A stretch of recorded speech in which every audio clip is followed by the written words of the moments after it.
Good morning, students. Today we will study the chapter Safety First. Let me give you a brief introduction about this chapter. Accidents cause harm to life and property. Accidents can be avoided if we follow safety rules at home, at school, on the playground, and on the road. At points in our life, कुछ accidents होते हैं, कुछ ऐसा हो जाता है जिससे हमें कुछ क्षति पहुंचती है. अगर कोई एक्सीडेंट हो गया, किसी का हाथ टूट गया, तो उससे हमें शारीरिक कष्ट तो होता ही है, साथ में मनी जाती है, मेडिसिन्स यूज़ होते हैं. तो इन सब को अवॉइड करने का बेस्ट तरीका है कि हम हमेशा कुछ सेफ्टी रूल्स को फॉलो करें, चाहे वो घर पे हो, स्कूल में हो, या स्कूल में अगर आप खेलने गए हुए हैं, प्लेग्राउंड में भी हम बहुत उछलते कूदते हैं, बच्चे उछलते कूदते हैं आप लोग, और रोड पे भी चलते हैं. तो इन हर जगहों पे कुछ सेफ्टी रूल्स का यूज़ करेंगे, कुछ बातों का ध्यान रखेंगे, जिससे कि हम इन एक्सीडेंट्स को होने से बचा सकते हैं. पहले ही हम लोग उसको प्रिवेंट कर सकते हैं by following few safety rules. कुछ rules. Injuries at home are mostly caused by slipping on the floor. Okay, injuries होती हैं घर पे भी. यस, घर पे भी इंजरीज हो सकती हैं. हाउ? जो फ्लोर होता है हमारा मार्बल टाइल्स से, उस पे फिसलने से भी हम इंजर्ड हो सकते हैं. Maybe we crack a bone और फ्यू बर्न्स हो सकते हैं. इलेक्ट्रिक शॉक्स लग सकते हैं. स्विच बोर्ड हमारे हर किसी के घर में होता है. किचन में अगर हम सही तरीके से काम ना करें, केयरलेस रहेंगे, तो बर्न्स की भी अनहोनी का चांस रहता है. And chemical poisoning also. हम लोग कुछ चीज़ें घर पे क्लेंजिंग के लिए भी रखते हैं, क्लीनर्स रहते हैं, बहुत सारी चीज़ें हैं, ब्लीचिंग पाउडर्स भी रहते हैं. तो ये सब हम एहतियात बरत के इन सब चीज़ों को होने से बचा सकते हैं. ना सेफ्टी एट होम, हम कैसे घर पे अपने सेफ्टी का ख्याल रख सकते हैं, हम कुछ पॉइंट्स पढ़ेंगे. स्लिपिंग ऑन द फ्लोर, ये बहुत ही कॉमन सी होती है, ये हर किसी के घर में हो सकती है. It's very common. तो अगर a person can slip and fall on a wait floor, गीला है अगर फ्लोर, पानी गिरा हुआ है या तेल गिरा हुआ है, तो पैर स्लिप हो जाता है and a person can slip, trip over scattered toys, या फिर कुछ चीज़ें बिखरी हुई हैं. बच्चे जनरली करते हैं कि अपने खिलौने हैं वो इधर उधर बिखरा देते हैं. तो उससे क्या होता है कि हमारा पैर अगर फंस गया तो हम गिर सकते हैं, तो हमें हो सकता है कुछ गंभीर चोट भी लग जाए. या stumble down the stairs, this is also very common. बहुत से लोगों को कि आपने सुना होगा कि सीढ़ियों से गिर जाते हैं और उन्हें काफ़ी ज़्यादा चोट लग जाती है. तो इन कुछ तरीक़ों से हम देखते हैं, इट्स वेरी कॉमन. पानी गिरना ज़मीन पे, स्लिपरी फ्लोर की वजह से फिसल जाते हैं, या फिर कुछ चीज़ें बिखरी हुई उसमें अटक के हम गिर जाते हैं, या फिर हम स्टेयर से नीचे लुढ़क जाते हैं. इन चीज़ों से हम बहुत ही हार्म हो जाते हैं. टू अवॉइड सच एक्सीडेंट्स, इन एक्सीडेंट्स को होने से हम कैसे बचा सकते हैं, कैसे हम अवॉइड कर सकते हैं कि ये एक्सीडेंट्स हो ही ना. Number 1, keep the floors at home clean and dry. आपके जो फ्लोर्स हैं घर पे, उनको हमेशा आप साफ़ रखें और कभी गीला ना छोड़ें, उसको सूखने दें. सूखे उसके बाद ही कोई वहाँ पे आए. नहीं तो हो सकता है अगर किसी को नहीं पता है कि वहाँ पे पानी गिरा है या इट इज़ वेट, तो वो गिर सकता है. Number 2, do not leave your toys and other things lying on the floor. आप कभी अपनी चीज़ें इधर उधर गिरा कर बिखेर कर नहीं रखें, क्योंकि हो सकता है ज़मीन पे रखे हुए आप कहीं और चल गए, कोई दूसरा आया, उसे नहीं पता है, और वो उनमें लड़खड़ा के गिर जाता है. अगर if the person trips over those toys और दोज थिंग्स, तो उसे गंभीर चोट लग सकती है. आप अपनी चीज़ों को सही जगह पे रख के इसको होने से बचा सकते हैं. Number 3 is use a stool to reach something placed high. ऐसा कई बार देखा गया है कि ऊंची जगह पे रखी हुई चीज़ को उतारने के समय पे लोग स्टूल पे खड़े हो जाते हैं और बहुत कोशिश करते हैं ऊपर पहुंचने की, और उसी कोशिश में वो गिर जाते हैं लड़खड़ा करके, और जब उतने ऊंचे से गिरते हैं तो आपके फॉल की वजह से आपको काफ़ी गंभीर चोट लग जाती है। तो आप अगर कोई ऊंची चीज़ है तो आप उसको ऐसे ही नहीं उठाएं, नहीं, आप उसके लिए एक स्टूल यूज़ करें, बढ़िया सी स्टूल यूज़ करें, मजबूत सी स्टूल रहेगी तो आप कंफर्टेबल रहेंगे और उस पर गिरने की आशंका भी काफ़ी कम रहेगी। Burns, accidents due to a fire in the kitchen can cause serious injury. Burns जो जल जाते हैं, हाथ जल जाते हैं, वो कैसे हम उनसे बच सकते हैं? ये होने से किचन में आप जाते हैं, अगर आग लग जाती है तो उससे बहुत ही ज़्यादा भयंकर इंजरी हो सकती है, बहुत ही ज़्यादा सीरियस इंजरी हो सकती है, because a burn is very painful. इन एक्सीडेंट्स को होने से हम कैसे अवॉइड कर सकते हैं? Number 1, do not wear synthetic clothes in the kitchen. Kitchen में आप सिंथेटिक के क्लोथ्स पहन के कभी नहीं जाएं, उनमें बहुत जल्दी आग पकड़ता है। Number 2, gas stoves when not in use must be turned off. अगर आप गैस नहीं यूज़ कर रहे हैं, आपको अभी कोई ज़रूरत नहीं है, आप इवन ऑफ़ कर दें, और रेगुलेटर नीचे से आप सिलेंडर के ऑफ़ कर दें। अगर लीकेज की प्रॉब्लम होती भी है, at least the cylinder is of, leakage की आशंका ही नहीं रहेगी। अगर आप रात में सो भी रहे हैं तो आप हमेशा सिलेंडर का रेगुलेटर नीचे से ऑफ़ करके सोएं, तो रात भर इट विल बी सेफ़। नहीं तो बहुत देखा भी गया है कि गैस अगर लीक होती है, पूरा गैस भर जाता है और आशंका बहुत ज़्यादा बढ़ जाती है आग लगने की। Next is electric shocks. Electrical appliances make our work easy. आजकल हमारा जो जीवन है वो इन्हीं इलेक्ट्रिकल इक्विपमेंट्स पे बन गया है। हम बस इन अप्लायंसेस के बिना हमारी ज़िंदगी अधूरी है। हम बिल्कुल डिपेंडेंट हो गए हैं, हमें इसकी ज़रूरत है, मगर अगर हम इसे बहुत ही केयरलेस तरीके से हैंडल करते हैं तो ये हमारे लिए ही हार्मफुल हो जाती है। They should be handle carefully. हमें इसे प्रॉपर इंस्ट्रक्शंस के साथ हैंडल करना चाहिए। जैसे number 1, do not touch electrical fittings with wet hands. कभी भी जो आप इलेक्ट्रिकल फिटिंग्स जो होती हैं, आपके जो स्विच बोर्ड्स हैं, आपके जो प्लग्स हैं, तार हैं, ये सारी चीज़ें, आप जो भी इलेक्ट्रिकल अप्लायंसेस के ऐसी इलेक्ट्रिकल फिटिंग्स होती हैं, आप गीले हाथों से ना टच करें, एंड स्पेशली तब नहीं करें जब वो स्विच बोर्ड में लगी हुई है, वो ऑन है, बिकॉज करंट फ्लो करेगा तो आपके बहुत ज़ोर की इलेक्ट्रिक शॉक लग सकती है। Number 2, do not go near table fans और heaters if they are on. Table fans होते हैं, आप उनके नज़दीक नहीं जाएं। अगर वो चल रहे हैं, आप उनके नज़दीक जाते हैं। छोटे बच्चे क्या करते हैं, चले जाते हैं, उसमें उंगली डाल देते हैं, या फिर तार कुछ निकल गया है, छू देते हैं, तो इलेक्ट्रिक शॉक लग सकती है। या टेबल फैंस में बच्चे जनरली हाथ डाल देते हैं तो उंगली भी कट सकती है, इट इज़ वेरी पेनफुल। तो जब अगर टेबल फैन चल रहा है तो आप में नहीं जाएं। हीटर्स हैं, अगर ऑन है हीटर, आप नहीं जाएं, बिकॉज़ अगर आप वो टच कर देते हैं इलेक्ट्रिक शॉक लग सकती है आपको। पॉइजनिंग, ये भी होता है कि हमारे घर में बहुत सी चीज़ें होती हैं, जैसे कि हार्पिक हो गए या ब्लीचिंग पाउडर्स हो गए।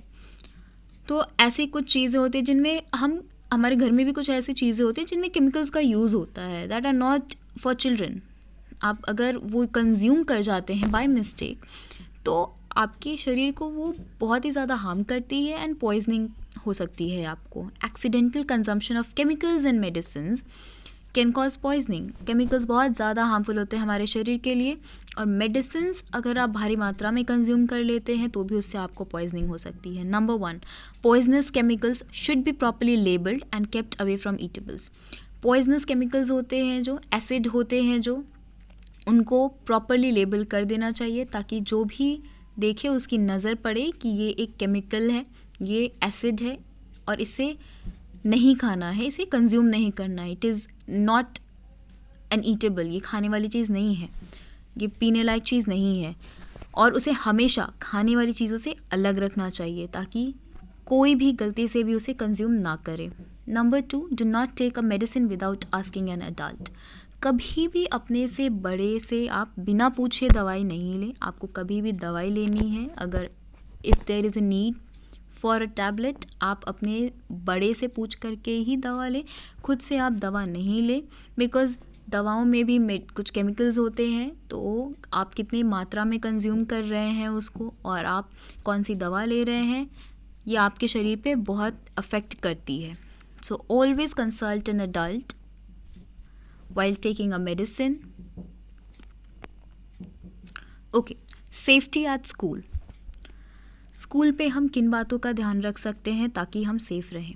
इन schools accidents can happen when children run and push each other. Schools में जनरली छुट्टी होती है या बच्चे आते हैं या प्लेग्राउंड में खेल रहे होते हैं, तो जनरली धक्कम धुक्की या दौड़ने लगते हैं बच्चे। Children run and push each other, उसी में बच्चे एक दूसरे को कभी कभार पुश भी कर देते हैं। तो इनसे पुश करने से आपके दूसरे बच्चे को चोट लग सकती है, आपके दौड़ने में किसी को चोट लग सकती है। तो इन सब चीज़ों से बचने के लिए हमें इन 2 चीज़ों का ज़रूर ध्यान रखना चाहिए। Number 1, do not rush up और डाउन द स्टेयर्स। सीढ़ियों पे अगर आप ऊपर नीचे काफ़ी तेज़ी में जा रहे हैं और आप अगर बहुत तेज़ स्पीड में हैं आप, या फिर स्पीड में भी हैं, तो भी दूसरे बच्चे को अगर आपसे थोड़ा भी आप हिट कर जाते हैं, इवन इफ़ बाय मिस्टेक, तो उस बच्चे को ज़ोर से लग सकती है, या वो और ही और she can stumble down the stairs.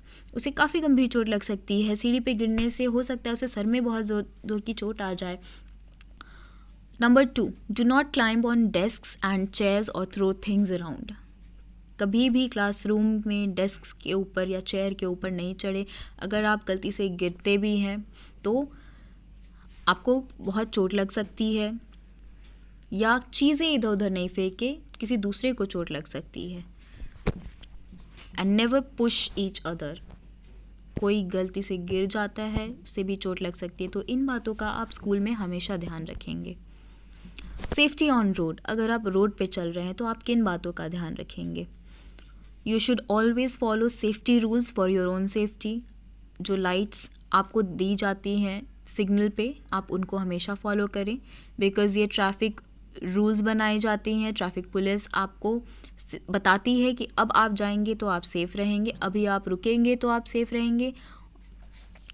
And the safety of others also, ये आपके और दूसरों दोनों सबकी सेफ्टी के लिए है। Carelessness on the road can cause accidents.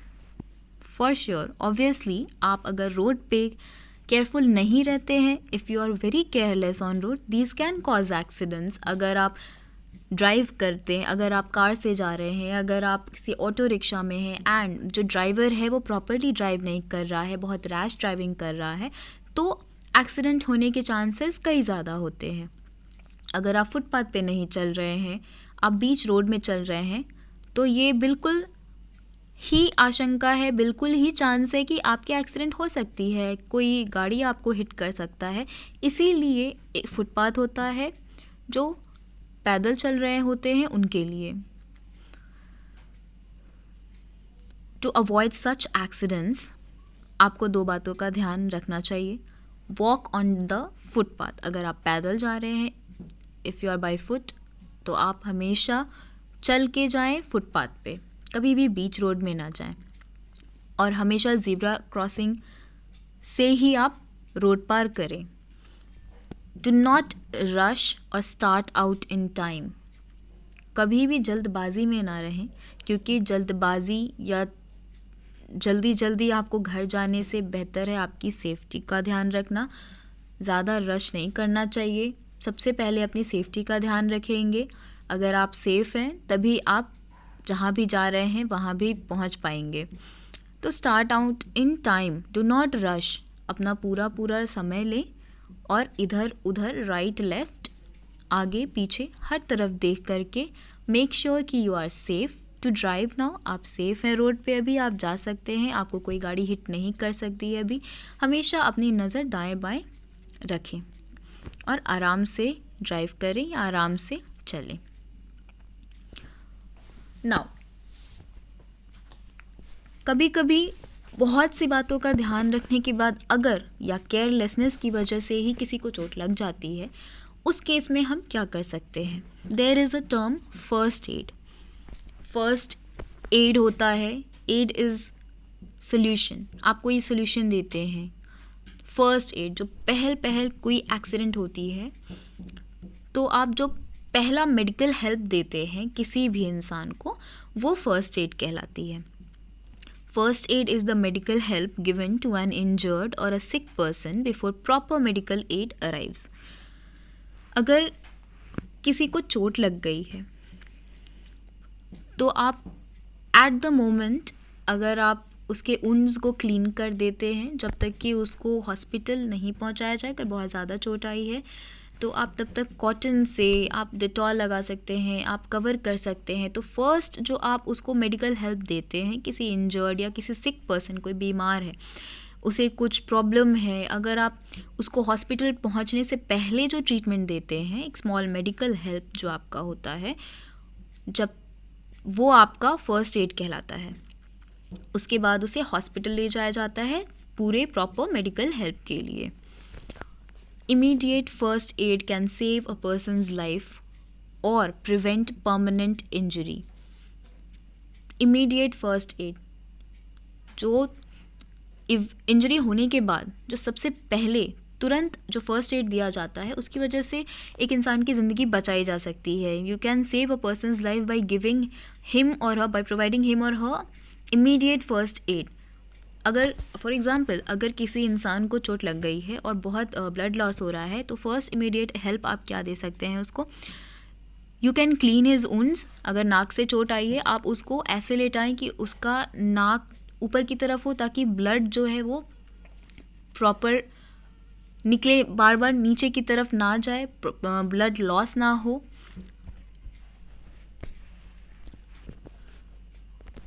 So immediate first aid can save a person's life और प्रिवेंट परमानेंट इंजरी। हो सकता है कि आप अगर किसी की हड्डी में चोट लगे, आप उसे प्रॉपर पोस्चर में बिठाएं, तो उससे उसकी परमानेंट इंजरी की भी जो आशंका है आप उसको प्रिवेंट कर सकते हैं। जो इमीडिएट फर्स्ट एड से आप हो सकता है उस इंसान की ब्लड लॉस ज़्यादा ना हो, क्योंकि कई बार ऐसा भी होता है कि उस इंजरी से ज़्यादा ब्लड लॉस की वजह से लोग मर जाते हैं। सो इमीडिएट फर्स्ट एड की वजह से आप लोगों की लाइफ बचा सकते हैं। सो ऑलवेज़ रिमेंबर कि आप हमेशा फर्स्ट एड दे जहाँ भी पॉसिबल हो। Do not panic after an accident. कोई भी एक्सीडेंट होता है तो उसके बाद आप पैनिक नहीं करें। You should not panic. आपको फर्स्ट एड देना चाहिए। Common emergencies that need first aid are minor cuts. कुछ ऐसे इमरजेंसीज हैं, कॉमन इमरजेंसीज जो जनरली होती हैं, देखी जाती हैं। अचानक से कोई फेंट कर जाता है तो उस समय आप खुद पैनिक ना होएं। आप धीरज रख के पेशेंटली आप ध्यान से उसे फर्स्ट एड दें और आगे की प्रक्रिया को करें। डॉक्टर के पास उसे ले जाएं, हॉस्पिटल ले जाएं, और जब तक ले जाते हैं तब तक आप फर्स्ट एड दे सकते हैं। माइनर कट्स होते हैं, यू कैन वॉश और क्लीन द वुंड। आप उस पर कोई एंटीसेप्टिक लगा सकते हैं, आप डिटॉल लगा सकते हैं, कॉटन से बैंडेज कर सकते हैं। अगर कोई फेंट करता है आप पानी की छींटे मार सकते हैं, आप हाथ पैर रगड़ सकते हैं। There so many things you can do. Insect bites, कीड़े काट लेते हैं, कभी कीड़ा काट लिया तो आप उसके लिए भी फर्स्ट एड दे सकते हैं। स्नेक बाइट्स, सांप भी कभी कभार काट लेता है तो। एंड बर्न्स भी होते हैं तो आप उसमें भी बहुत कुछ कर सकते हैं। आप पानी डाल सकते हैं, कुछ एंटीसेप्टिक्स आप नहीं लगाएं, बेटर होगा कि आप पानी डालते रहें, आइस रब करें। सो आज के लिए इतना ही स्टूडेंट्स। नाउ कुछ क्वेश्चंस दिए गए हैं, आप इनको बनाएंगे। Number 1 is when do accidents happen in school. Number 2 is what is first aid, जो अभी आपने पढ़ा है। Number 3 is what precautions should be taken to avoid accidents at school. Number 4 why do accidents happen at home. I hope आप ये सारे questions के answer कर लेंगे। Thank you and have a nice day.